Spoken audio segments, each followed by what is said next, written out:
Prostitution is often called a victimless crime. But in the case of human trafficking, the so-called prostitutes themselves are the victims. And as we learn more about human trafficking, we discover a cruel world cloaked in utter evil. A world where mostly young girls, but also boys, are bought and sold into the sex trade. It's a multi-billion-dollar business. We start our investigation by heading to the cradle of human trafficking in North America.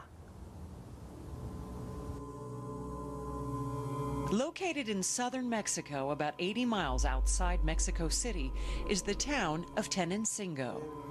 The community of Tenancingo is a community that is located in the state of Tlaxcala, on the south side, right next to Puebla. And the traditions we have here are good. Jose Rojas is the president of Tenancingo, which is the equivalent of a mayor in the United States. What Rojas doesn't mention is that his town is home to a global criminal network controlled by a few select families. Human trafficking, slavery, is the second largest business of the crime. After drugs, when they take 1 pound of drug, they will sell it once. When they take a girl, they will sell this girl 30, 40, 50 times a day, many days without rest. Rosie Orozco is a former Mexican congresswoman turned human rights activist. She points out that human trafficking is estimated to be a $32 billion a year industry fueled by corruption and human repression. So this leaves a lot of money to the state. It is a way to make a lot of money, and it is something that society easily accepts. There is too much money to be made. The statistics say so. It is the second most profitable business in the world. Emilio Munoz Borhuecos is the director of a Catholic anti-trafficking group based in the Tenancingo region. He spoke to For the Record at the risk of retribution by the traffickers. Tenancingo is where they are more established, and the network of families operates in the country and also abroad. These networks have routes to take women in 2 states of the Republic. They also traffic Central American women who pass through Mexico on their way to the United States. In this region, the pimps are revered by young boys who aspire to have their status someday. Because it is accepted, they grow up with the idea that even if women suffer, you will become rich and successful. What they see is glamour around them. Sports cars that nobody else can afford, like Mustangs, Hummers, Audis, Camaro, big villas, any women they like. So watching all this, they want the same thing. Plus these pimps, most of the times, are part of the family. Their fathers, brothers, grandfathers. With the help of Rosie Orozco and a Mexican filmmaker whom we'll call Julio to protect his identity, For the Record obtained this exclusive video of the town and its annual festival celebrating the sex trade. Well, obviously everybody says that the festival is a cultural tradition in the state of Tlaxcala, and also in the municipality of Tenancingo and other places nearby. They do these carnivals where people from all parts of the world that are pimps will bring their objects, they call it like that, merchandise. They are girls who come to Tenancingo and they show them off like they were trophies. When I interviewed the head of the municipality, he said things were not as people said, that there wasn't a stigma. People say it is a cradle for trafficking, that in Tenancingo's municipality, everything is bad, that there are bad people, bad men. Yes, it started with some of the families, and it began to grow. This happened a long time ago, and unfortunately, it grew. But now, thankfully, people are being more conscious about this situation. We live here, we get to know each other, we know what we are doing. We are going to take your crew around, and you will notice that there are no bars or nightclubs. Yet in the town square, the pimps assemble for their annual show of bravado. Those people that were whipping each other in the feet were indeed the pimps. To the left were women, girls in miniskirts, short dresses. That's when I began to realize that they were hiding something. The authorities of the municipality as well as the town itself. No, not that way. There are little girls who get dressed in short skirts. That's the way the dress is for the dance, and only for that moment. This is actually like a competition because we have 6 dancers, so they get dressed in different colors and different types of dresses. Matilda was just 15 when she was taken from her family and sold into the sex trade by a man named Noe Mendez Guzman, also known as the Bear. Matilda told For the Record about her experience at the festival. At the carnival, a group started to fight. Noe's crew fought another crew. The girls are called La Princesas. And if he loses, I have to be with the other crew. Every one of them. If the other crew lost, he would get together with the other crew's girl. If he lost, I have to be with 20 men. Guzman's crew lost that day. He drugged me that time, and he gave me a lot of alcohol, so I could not feel anything. 20 pimps abused me sexually. Guzman and his family controlled the lives of more than 150 women. The government denied the subject, and they were saying there are not that many networks. There is nothing to worry about. I have received not so nice comments saying that we sell girls here, that we do money laundering, that we have bad things right around the corner.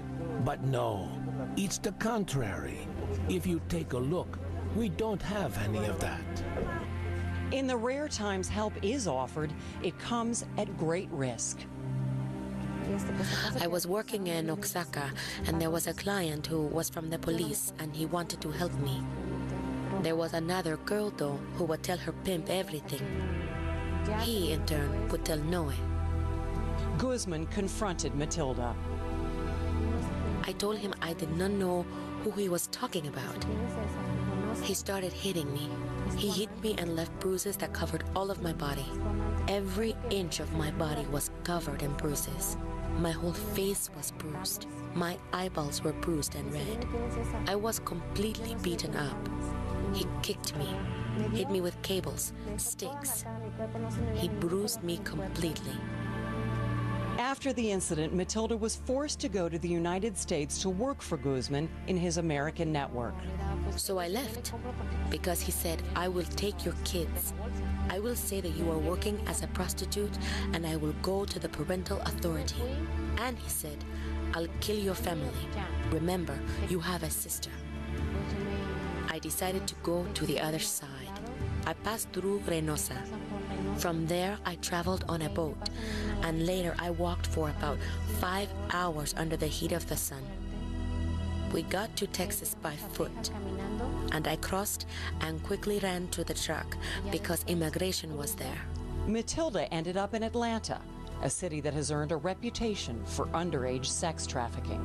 She was brought to the United States, to Atlanta, and she suffered so much all the time of her captivity. She was a slave. She was a sexual slave. In Atlanta, it was worse than in Mexico, because if there were 20 men in an apartment, you have to withstand the 20. And if there were 30 men, you have to withstand 30. Matilda was eventually sent back to Mexico, where she had planned to escape with a girl named Esmeralda. That is, until Noe Mendez Guzman discovered she was seeking help from another man. They told the girl they had proof she was trying to get help from a guy, so he killed her. Noe shot her in the head, and after that, another one of his pimps shot her in the legs. And when I saw her falling on the floor, I ran and hugged her. I asked her to hold on, because we planned to escape together. I asked her to hold on, do not leave me all alone. But the girl didn't make it. She died. In August 2012, after years of bribing law enforcement to evade arrest, Noe Mendez Guzman, the man known as the Bear, would be tracked by the FBI and finally arrested by Mexican authorities. Yes, most of the arrests have happened because the persecution was started in the U.S. With these examples, you can see the state's weakness. They were talking about the bear being one of the most dangerous dealers. I think there is a lot of corruption in both sides of the countries. I mean, United States and Mexico, both countries, they have people who has allowed this horrible crime. We showed you that celebration of human trafficking in Tenancingo. Well, you should know that similar events are held right here in the United States, namely in Chicago, Atlanta, Las Vegas, and Memphis, where pimps gather every year at conventions called the Players Ball. When For the Record returns, we take you to a trafficking destination in New York City, and you'll meet an American woman who spent her teens as a sex slave in the suburban Midwest.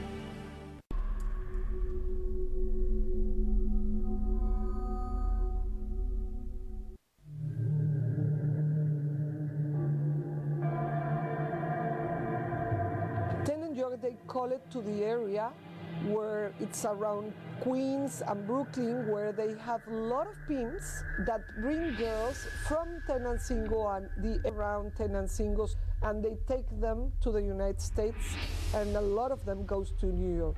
Believe it or not, the first time I came into contact with sex traffickers who were doing business with Queens was on the Van Buren Strip in South Phoenix, Arizona. There, the Coyotes had brought all these young girls, underage girls. Curtis Sliwa is the founder of the Guardian Angels. He and his group have been active in exposing human trafficking networks since the 1970s. The Johns were coming in and knowingly coming to the pimps because they were selling them what they called in the streets underage meat. And they just had an insatiable appetite for that. And some of these girls were runaways. Some of them clearly were brought in from parts unknown. They didn't talk the language, they didn't know the culture. Some of them, they go and find some children, some girls that are 12, 13, 14, and they, the older ones, take care of the little ones. They show them how to do the acts, the sexual acts. And it becomes like an assembly line. It's really sick when you see the conditions. We're not talking the Mayflower Madam here. We're not talking the Manhattan Madam. We're talking down and dirty, low budget, as skeevy and low class as it can be. According to a 2012 New York Daily News article, the New York Field Office for Immigration and Customs Enforcement arrested 32 sex traffickers in 2011, and 26 of them were from Tenancingo. But the business of human trafficking in the U.S. goes far beyond Tenan, York, and Atlanta. It has also spread to the heartland. We have a really wide variety of Johns as well. In our human trafficking study, we asked the victims who were interviewed in that study, who were your Johns? What were their professions? Melinda Sykes is a spokesperson for the Attorney General's office in Ohio. She was part of a study that helped identify the buyers in the sex trade. And we got a very wide variety of things: attorneys, judges, public officials, law enforcement, drug dealers, but also we got pastors and social workers. If we allow slavery to happen in our countries, at the end, it will reach our children. It will reach our own daughter. Really, I think it's important to note that these victims could be from anywhere. They could be men, they could be women. We have some victims that came from very upper middle class neighborhoods and were trafficked right under their parents' noses. I moved around a lot because my dad was a big executive for a major company, and he would get promoted and transferred. And we moved to a new area outside of Detroit, Michigan. Teresa Flores was 15 when she was forced into sex slavery. Her story is almost a blueprint for many victims. I think these guys saw me as the perfect target. They made one guy in charge, and he, we call it groomed, but he just kind of spent a lot of time with me, always around in school. I mean, this is right in my high school. You have your typical boyfriend model where there's a pimp who actually recruits a girl by pretending to be a boyfriend. And one day he asked me if I wanted a ride home from school, and I was 15. And I thought, well, this is great, you know, because by then I've got a crush on him. I said, sure. And we get into his car, and he didn't take me home. He took me to his house. You know, I had that feeling inside that something wasn't right. This goes on in your small communities. Toledo, Ohio, for example, is a very big city with human trafficking, and the FBI actually considers Toledo as one of the recruitment cities. I thought, you know, I know him. I go to church with this guy. He goes to my school. Yeah, you're being silly, Teresa. And so I went to his house with him, and he was just like, hey, come on inside, you know, I'll show you around. And again, I had that feeling, but I was like, no, you know, it's gonna be fine. He likes me. And so I went inside and I got drugged, and then I got raped. And several days later, he came to me and said, we have pictures. And he blackmailed me. Well, I think it's important to remember there is a difference between your average prostitution and human trafficking. And really the touchstone of that is going to be, was there force, fraud, or coercion?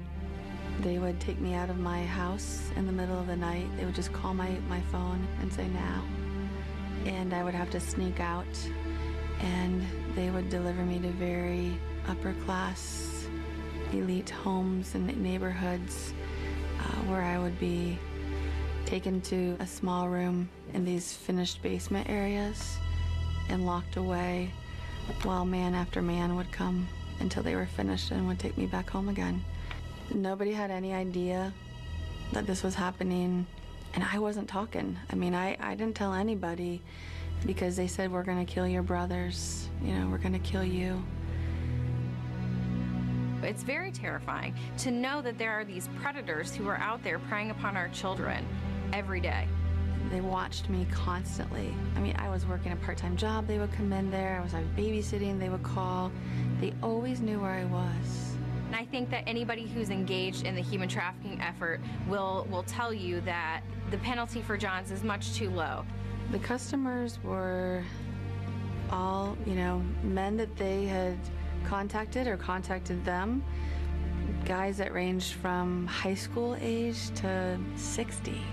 And the people who are running these networks are actually pretty sophisticated and very savvy and very eager to not get caught. And if you have terrified those girls into not telling anybody, you're pretty safe. So it's pretty low risk. They had plans to just not let me return home one night, and they wanted to set me up in an apartment, bring high, you know, elite clients to me.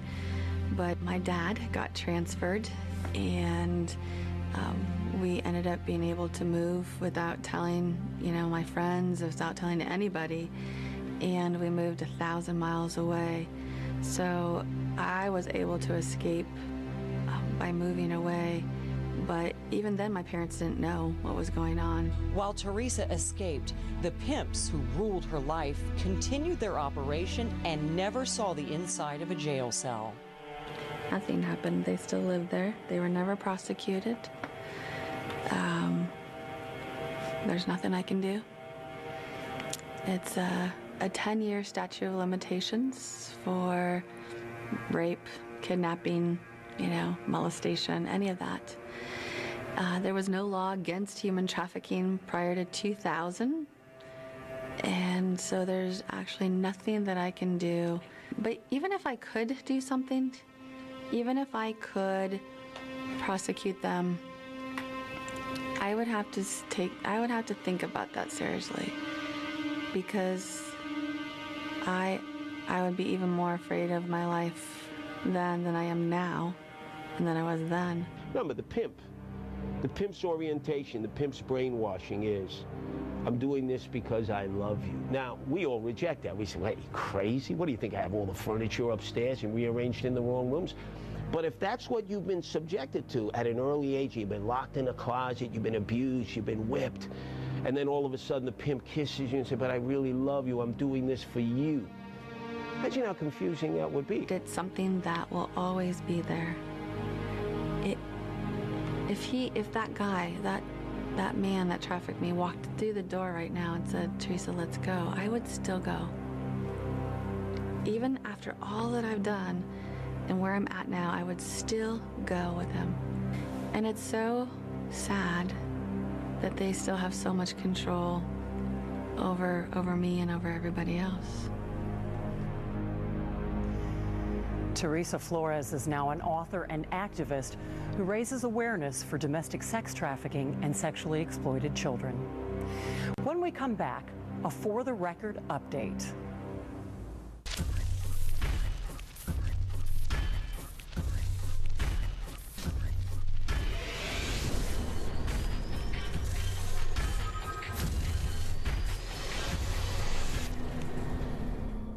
Your copy of For the Record Episode 2, Brotherhood Backlash and Trapped. Pre-order it today at theblaze.com/fortherecord.